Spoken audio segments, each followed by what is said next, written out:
Drama serial ماں کی اگلی قسط میں ہم دیکھیں گے کہ راہا اور شاز اب دونوں ایک دوسرے کو پسند کرنے لگتے ہیں۔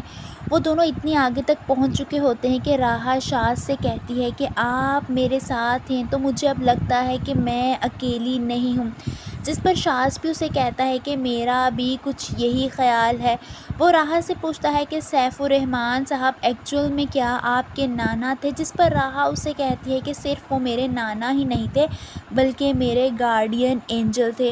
دونوں میں اب بے تکلفی بڑھتی جا رہی ہوتی ہے اور راہا بھی اب کہیں نہ کہیں شاز کو پسند کرنے لگتی ہے۔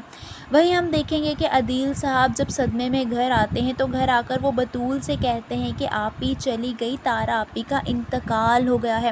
یہ سن کر تو بطول بھی بہت زیادہ پریشان ہو جاتی ہے، یہاں تک کہ وہ رونے لگتی ہے۔ وہیں آسیہ بیگم آتی ہیں اور عدیل صاحب کے جانے کے بعد بطول کے سامنے سارا غصہ نکالتے ہوئے کہتی ہے کہ اچھا ہوا چلی گئی ہے، بہت اچھا ہوا ہے۔ بطول تو اپنی ماں کی یہ حالت دیکھ کر ہی ڈر جاتی ہے۔ دوسری طرف ہم دیکھیں گے کہ عدیل صاحب ارمان کو بلاتے ہیں اور کہتے ہیں کہ راہا کو کس نے کڈنیپ کروایا تھا، میں جانتا ہوں کہ تم مجرم کی تہہ تک پہنچ چکے ہو۔ ارمان خاموش ہو جاتا ہے کہ وہ کیسے عدیل صاحب کے سامنے آسیہ بیگم کا نام لے کے راہا کو کڈنیپ کروانے والی کوئی اور نہیں بلکہ ان کی اپنی بیوی تھی۔ وہی ارمان بطول کو لے کر باہر ہی آیا ہوتا ہے جہاں راہا ان دونوں کو دیکھ لیتی ہے۔ اسے بہت زیادہ دکھ ہونے لگتا ہے، اسے لگتا ہے کہ زریون نے جو کچھ بھی بطول کے بارے میں کہا تھا وہ ٹھیک کہا تھا، بطول اور ارمان کا کوئی چکر چل رہا ہے۔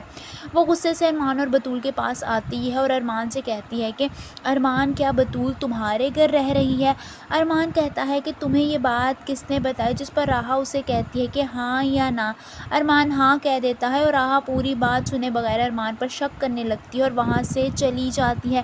وہیں بطول جب گھر آتی ہے تو عدیل صاحب اس پر ایک اور حقیقت کھولتے ہوئے کہتے ہیں کہ زریون پہلے سے شادی شدہ ہے۔